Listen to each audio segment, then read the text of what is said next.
We live in a fallen world. I don't think any person, no man or woman, could ever deny that we live in a fallen world. And as a consequence of our fallen humanity, oftentimes we encounter the vile and atrocious acts and the depravity of other people. In fact, just recently, here in our own area, we had a young woman who was convicted and tried of killing her own child. She had given birth to this baby and then stabbed the baby and wrapped the infant in a blanket and hid the infant in her closet. What a vile act that is. We see such a tragic incident like this and we shake our heads in disgust. But what about the evil that goes on around us every single day that oftentimes we remain silent about? I think all too often we become, quote unquote, a part of the culture. Not a part of the culture in a bad way, necessarily, but a part of the culture in that we see these evil things so often and so much that we become desensitized to them. Our minds somehow become numb to the fact that what is going on around us is indeed a violation of God's clear law. We move about in our day-to-day lives every day for some of these things, and we never even give a second thought or a second glance at what has occurred. For us as Christians and believers, this should not be the case. This should not be the norm with us. We were commanded by our Lord in Matthew chapter 5, verses 13 and following, to be salt and light, to be the salt and the light of the world. Salt as a cure and a sting for the common sin problem. Light to expose the sin in the world. The Apostle Paul in Ephesians chapter 5, verses 8 through 11 tells the Ephesians that they are to be, as other believers, children of the light, walking in the light. But not only to be children of the light, as a duty of being children of the light, we are to expose the works of darkness. Paul says, as a matter of fact, have nothing to do with the works of darkness, but rather expose them in Ephesians 5:11.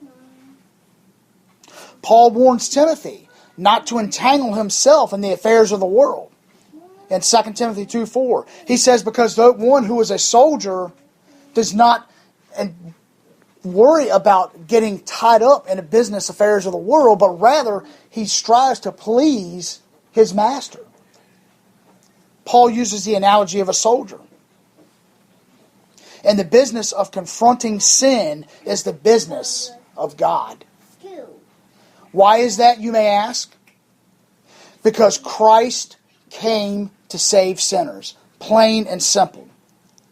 He has instituted the proclamation of His Word, the gospel, to be the instrument and the means by which He will save souls. The gospel is good news, but yet it cannot be good news without a person knowing why it is good news. If a person cannot see himself under God's abiding wrath, as John 3:36 says, he who does not believe remains under the wrath of God, or God's wrath abides in him, or on him, then he will never know the why of this good news. And the only way a person can feel the full weight of condemnation is through the revealing of sin, which consequently comes through the preaching of the Word, which the preaching of the Word is what reveals this condemnation. In Ezekiel chapter 3, verses 17 and 18, God tells Ezekiel that He is setting Ezekiel up as a watchman for the house of Israel.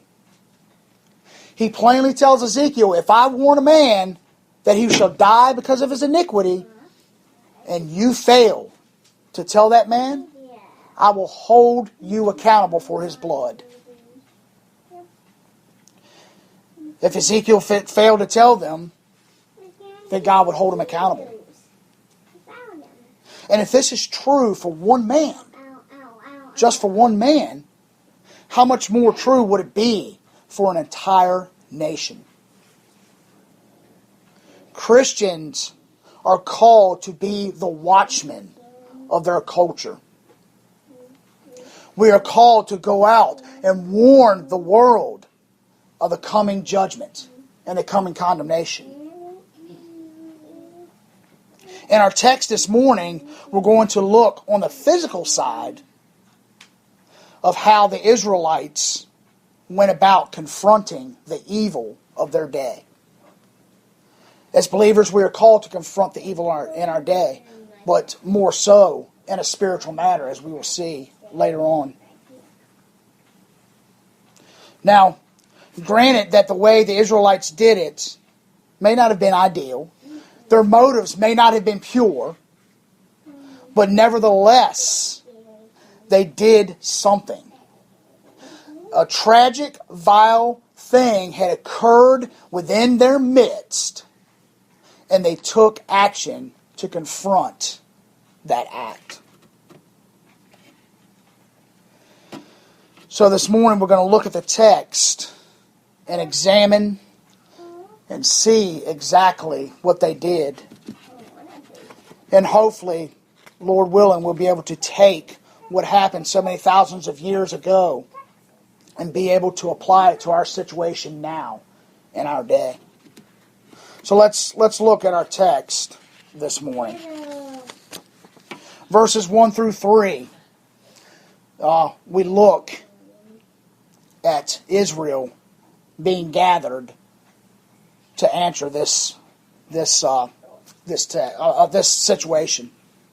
Verses 1 through 3 says, Then all the people of Israel came out from Dan to Beersheba, including the land of Gilead, and the congregation assembled as one man to the Lord at Mizpah. And the chiefs of all the people of all the tribes of Israel presented themselves in the assembly of the people of God, 400,000 men on foot that drew the sword. Now the people of Benjamin heard that the people of Israel had gone up to Mizpah. And the people of Israel said, Tell us, how did this evil happen? So these first 3 verses here in this text really continue the story of chapter 19. In fact, if you read verse 30 of chapter 19, it's almost an echo and a parallel of verse 7 of our text, as we'll see shortly. The first thing we notice about the text this morning in this phrase is the phrase, from Dan to Beersheba.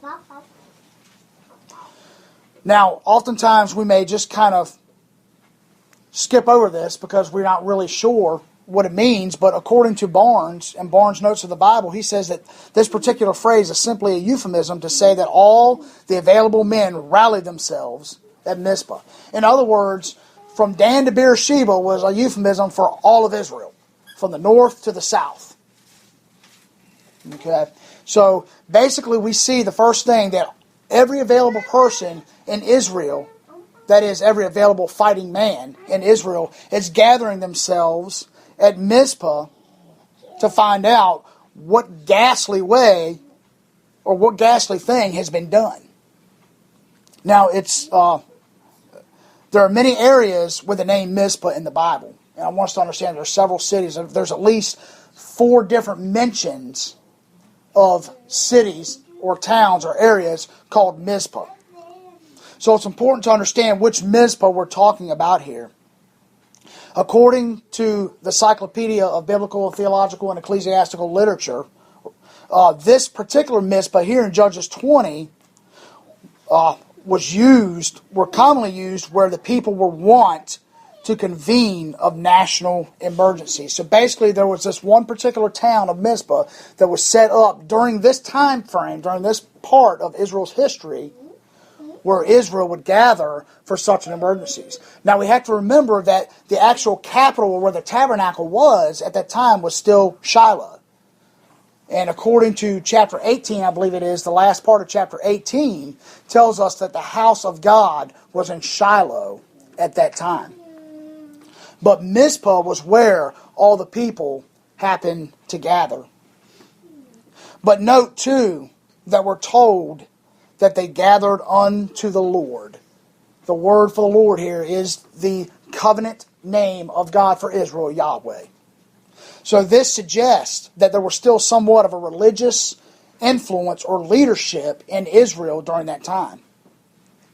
Now, remembering that Judges is not a chronological book, okay, this is chapters 17 through 21 take place before the first judge, but after the death of Joshua. So keeping that in mind and remembering that, it's really not too hard to fathom that there was some kind of a spiritual or religious influence still, or some kind of a semblance of Jehovah worship present within Israel at that time.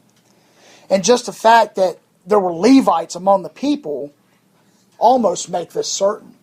The Levites obviously were the Levites we know were the ones that were chosen to lead the worship of Israel. You had Levites set aside specifically for the priestly duty. There were Levites set aside specifically for music. There were Levites set aside specifically for the general work of the tabernacle. That was upkeeping the tabernacle, carrying the instruments of the tabernacle, just the day-to-day routine, keeping the lamps lit, keeping the altars free and clear of the ashes of the sacrifices that were offered upon it. So the fact that Levites are mentioned, the fact that there's Levites here at Mizpah and that this Levite came, kind of suggests to us that there is some form of semblance still of Jehovah worship.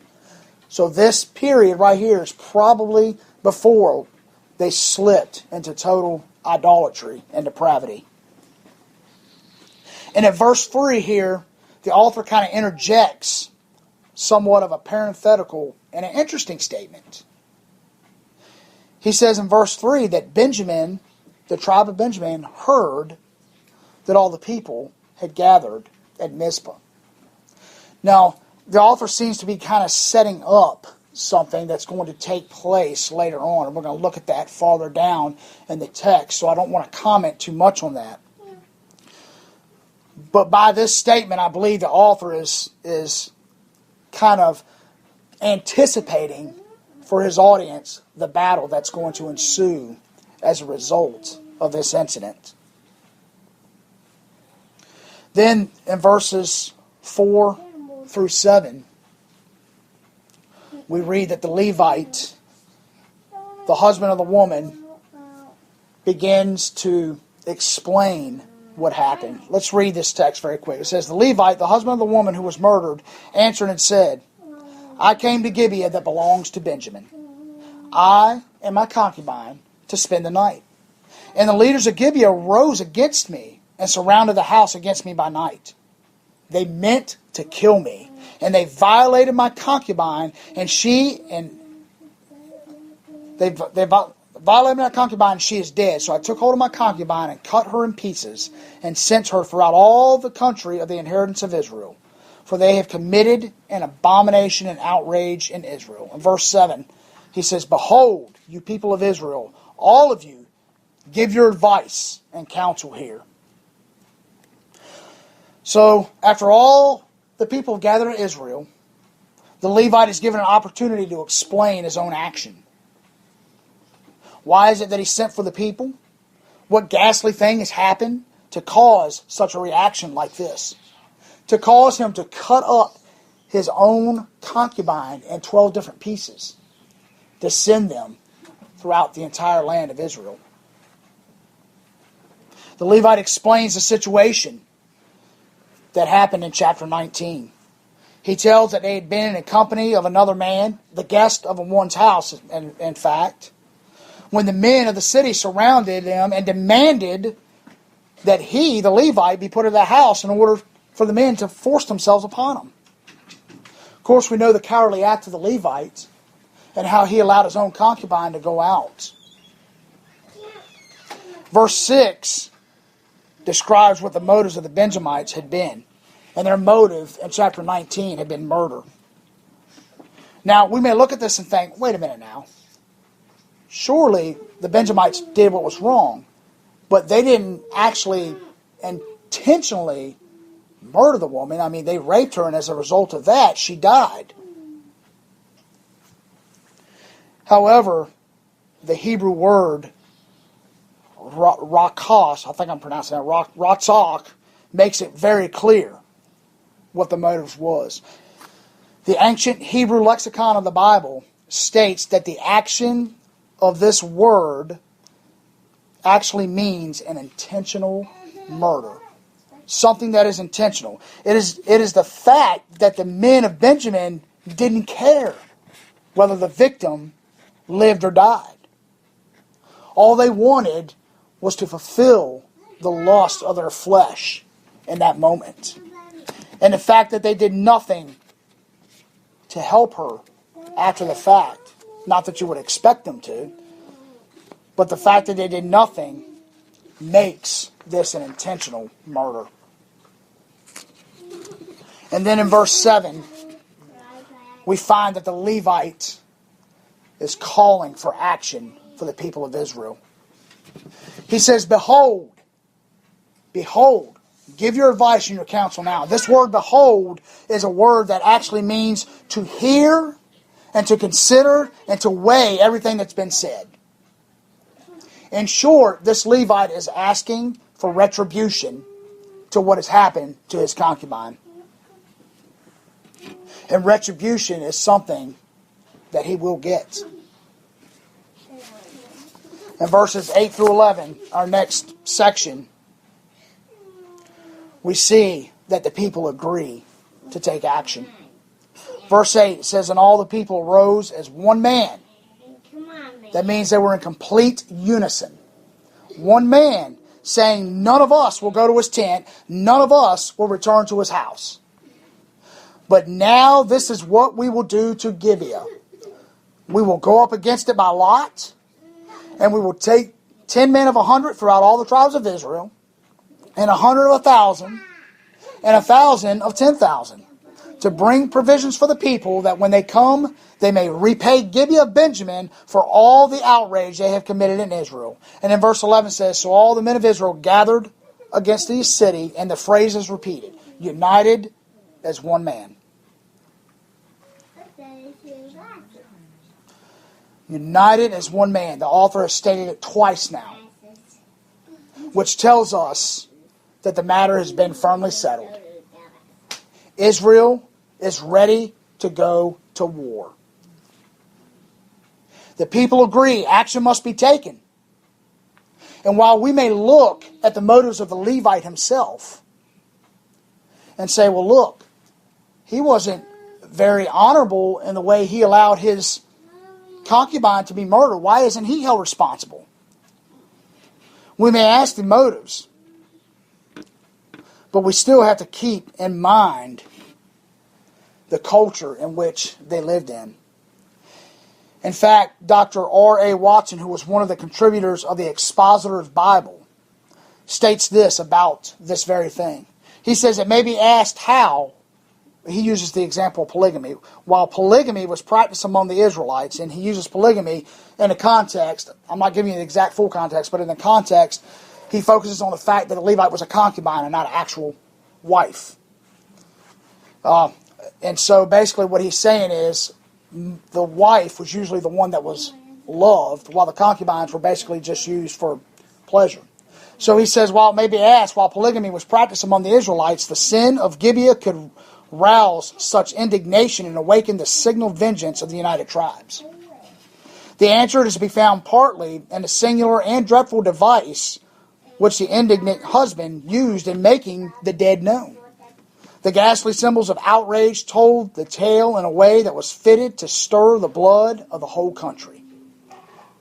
Everywhere the hideous thing was made vivid, and a sense of utmost atrocity was kindled as the dissevered members were borne from town to town. It is easy to see that womanhood must have been stirred to the fiercest indignation, and manhood was bound to follow. What woman could be safe in Gibeah, where such things were done? And was Gibeah to go unpunished? If so, every Hebrew city might become the haunt of miscreants. Further, there is the fact that the woman was so foully murdered, though a concubine, was the concubine of a Levite. The measure of sacredness with which the Levites were invested gave to this crime, frightful enough in any view, the color of sacrilege. How degenerate were the people of Gibeah when a servant of the altar could be treated with such foul indignity and driven to so extraordinarily an appeal for justice. There could be no blessing on the tribes if they allowed the doers or condoners of this thing to go unpunished.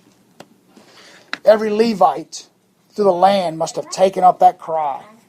From Bethel and other sanctuaries, a call for vengeance would spread and echo till the nation was roused. Thus, in part at least, we can explain the vehemence of feeling which drew together the whole fighting force of the tribes. That snippet was from the Expositor's Bible. So we see that the situation was definitely one that needed to be dealt with. The people even refused to go back to their own homes. They stated, we will not go back to our homes. We will not return to our tents. Basically, they were saying, we need to take action now. This isn't time to go home and rest and prepare and then come back. It's time to go now. Making preparations, the elders here that were gathered send out the battle call to muster all of the fighting men. And we're told in verse 11 that all the men were united as one man against the Benjamites. So war is getting ready to take place. And in verses 12 through 17, we have the men of Israel and the men of Benjamin on the verge of getting ready to fight. Verse 12 says, and the tribes of Israel sent men through all the tribe of Benjamin, saying, what evil is this that has taken place among you? Now therefore give up the men, the worthless fellows in Gibeah, that we may put them to death, and purge evil from Israel. But the Benjamites would not listen to the voice of their brothers, the people of Israel. Then the people of Benjamin came together out of the cities to Gibeah to go out to battle against the people of Israel. Verse 15, and the people of Benjamin mustered out of their cities on that day 26,000 men, 700 chosen men who were left-handed. There's those left-handed men again. We remember in Judges chapter 3, Ehud, who was one of the judges that was raised up, was a left-handed man. I don't believe he was part of these men here. Of course, this is before the time of the judges anyway. But no doubt Benjamin had predominantly or quite a few left-handed men. Don't know why. But these were men, it says here, among all, in verse 16, among all these were 700 chosen men who were left-handed. Every one could sling a stone at a hair and not miss. Basically, they were very, very, very proficient with a sling. I don't know if you've ever tried to use a slingshot, a real slingshot, not one of those ones with the rubber bands where you pull back. But in Palestine, a slingshot was just a piece of some kind of a rope or something with a little pouch on it, on the end of it. Yep, you would put the stone in a sling and you would swing it like this. And it was two ends that came together. You would put it in a sling, and as you would sling it and aim, you would release the one end so the stone would fly. Not a very easy weapon to use, okay? Y'all remember, the men here and the boys remember yesterday of mine trying to shoot an arrow. Okay, I'm left-handed, but I can't brag that I can sling a stone or something and not miss. Because the way I struggled just shooting a bow would give my proficiency at something like this. But these men were so proficient that the author describes their skills as being able to sling a stone at a hair and not miss. That's how accurate they were. And in those days, when they got those slings going, them stones could go a pretty good distance. You could get that momentum going, and that stone would whip along. We see how powerful this stone is from 1 Samuel chapter 18, where David kills Goliath. Remember, David is confronting Goliath in battle. And the author of 1 Samuel tells us that when David threw the stone actually sank into the forehead of Goliath. So David whipped that sling up pretty well. he got that momentum going so fast that that stone actually probably penetrated his skin and went through his skull. So we're talking again about not one man that can do this, 700 that can sling a stone. In battle in those days, if you had an advantage to where you could engage your enemy from a distance, you had a very, very good tactical advantage. Obviously, there were no tanks, no guns. The only long-distance reach weapon they had was a bow. We were already told that the 400,000 men that have gathered to Israel were men who drew the sword. That is, they were swordsmen. So Benjamin has kind of a tactical advantage. Even though the numbers are great, we see they've mustered 26,000 men, Benjamin has, against 400,000 men of the Israelites.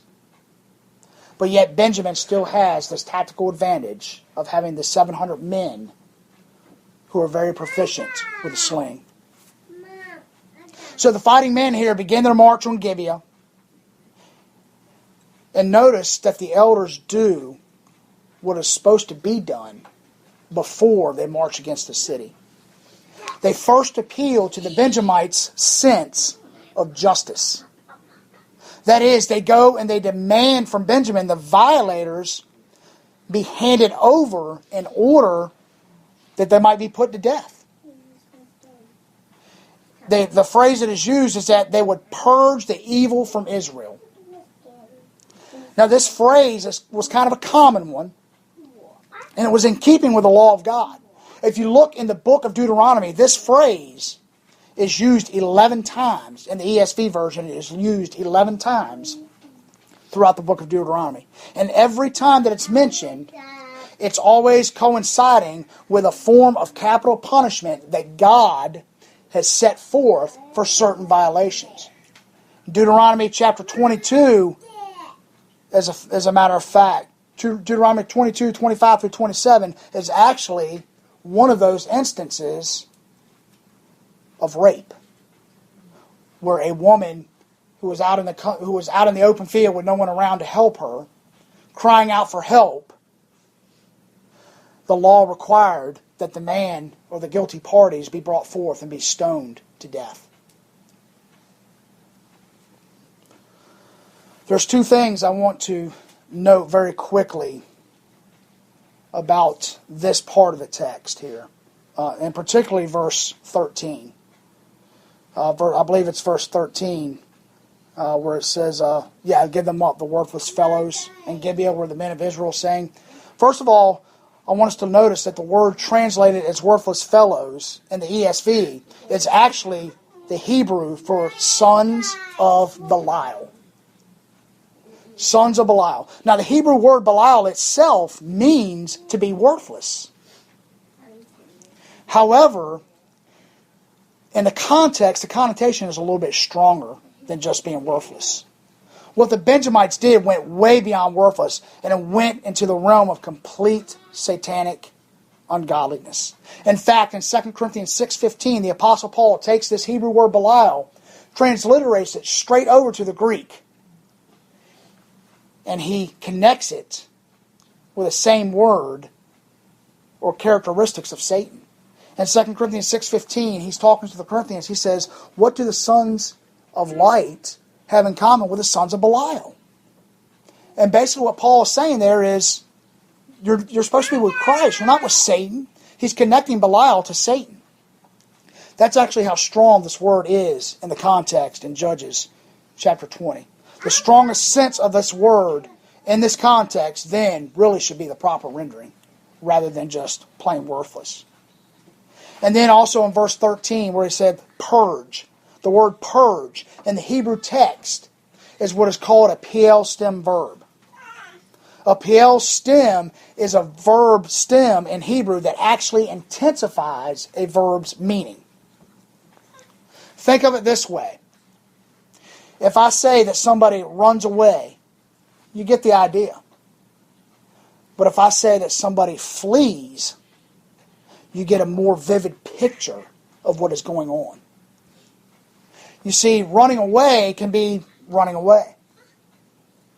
But if you say flee, that gives it a stronger sense. It gives it more of an urgency type to the verb itself. That's what the PL verb does here. And in this particular verse here, in verse 13, the word purge is a PL. The idea here is that the Israelites plan on carrying the law to its fullest extent. Intensity is the key. And we can see this motive when they tell the Benjamites that the offenders have to be put to death. Now, unfortunately, even after the elders try to reason with the people of Benjamin, we're told that they would not listen to the voice of their brothers. This is what ties in with verse 3. This is where I believe the author is tying in verse 3. When he says back in verse 3, the Benjamins heard. They heard that the Israelites had gathered at Mizpah. It seems, in my opinion, that they suspected this very thing. And while they suspected it, it makes the incident all the more tragic. Because instead of dealing with the offense and the guilty parties in a proper way, they chose to harbor them. And not only harbor them, they chose to protect them. And so, all of Israel were 400,000 men, all who are said to be men of war. That is, they were experienced warriors, will now march up against Benjamin. We're going to see in the next part the battle and the consequences that ensue because of this. We're going to see how an entire tribe of God's people who were supposed to be carry God's name is almost completely wiped out. And so in our text this morning, the Israelites confronted the evil of their day. And again, I reiterate the point that their motives may have not been perfect and their methods may have been less than ideal. But they did do something. So what is the application then from this text? As believers, we too are called to confront the evil of our day. And believe me when I tell you, there is no shortage of evil in our culture. We see it all the time. However, how do we go about doing it? I mean, can we really, like the Benjamites, take our swords and go kill everyone that is an ungodly person? Would that really be good to do that? I think not. So what is the best way to do this? I used a text this morning to point out two things for this application. First of all, I would tell us as believers, number one, to expect resistance.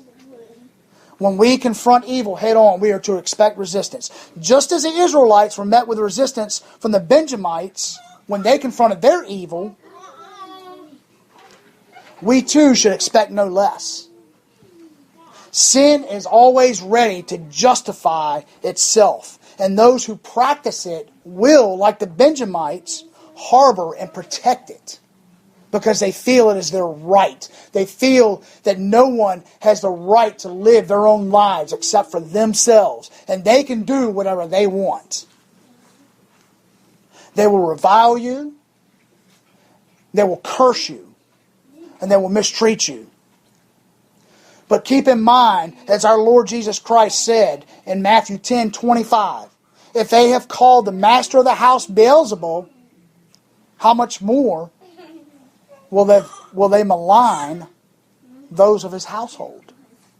In other words, what Jesus is saying is, don't expect them to treat you any different than they treated me. Don't expect to be liked. Don't expect for them to come and hug you on your neck and say, oh, I'm so glad you pointed this sin out in my life. I'm so glad you pointed out that I was under condemnation. The only way that is going to happen is through the power of the gospel of Jesus Christ and through the preaching of his word. Too often, I believe as believers, we flee in the face of resistance. But there are times when we must stand our ground. We must stand firm. And we must not waver in order that God, through his will, through us, will carry out his will. Then the second thing I'd like to point out about how we confront evil in our day is to remember that our battle is a spiritual battle.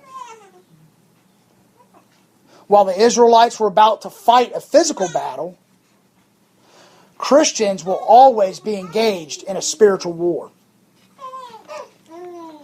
We have been given the Word of God, which according to 2 Corinthians 10:4 is mighty for pulling down strongholds. Spiritual wars call for spiritual tactics. The tactic we have that God has given to us is the gospel of Jesus Christ. Romans 1:16 states that the gospel is the power of God unto salvation. Now think about that for a minute. I think we read these words, it's the power of God unto salvation. We say, yes, God can save a soul, and that's great. But what are the implications of what Paul is saying? The gospel has the power to raise a dead soul to life. How much more power do we need in order to confront evil? You don't get much more powerful than raising the dead. And in a sense, when we go forth with the pure gospel of Jesus Christ, that is what we are doing. God is using His Word to raise a person from the spiritual death. See, our culture is so focused on the actual physical miracles that they miss the greatest miracle that God has given us. And that is His Word. That is His gospel.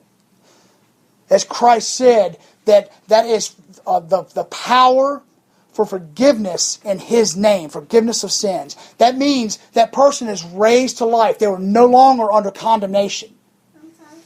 They are no longer under the wrath of God. They have been set at friendship with God rather than at enmity. When we go forth with the gospel, God honors that, and He uses that, as Paul says, for the power unto salvation. It's not just words. It's not just, yeah, I'm saved. It's, I've been raised from spiritual death. What a glorious thing to say that we've been raised from the dead. God has given us this mandate to raise the spiritually dead through the power of His Word. And the reason we have that power, the reason why God gave us that power through His Word, is because He knows that men are dead in their sins. It's only His Word that's going to revive them. It's not through methodologies. It's not through slick tactics. It's not even through a slick presentation of the gospel. You can get a guy stand in a pulpit and speak all kinds of intelligible words, and his presentation may ooh and awe and woo you. But unless it is the gospel of Christ, it will be completely and totally ineffectual. So this morning, I entreat and I encourage all of us to muster ourselves together under the banner of the gospel of Jesus Christ. Let us boldly go forth and confront the evil of our day, to confront the sin and the power of the gospel of Jesus Christ.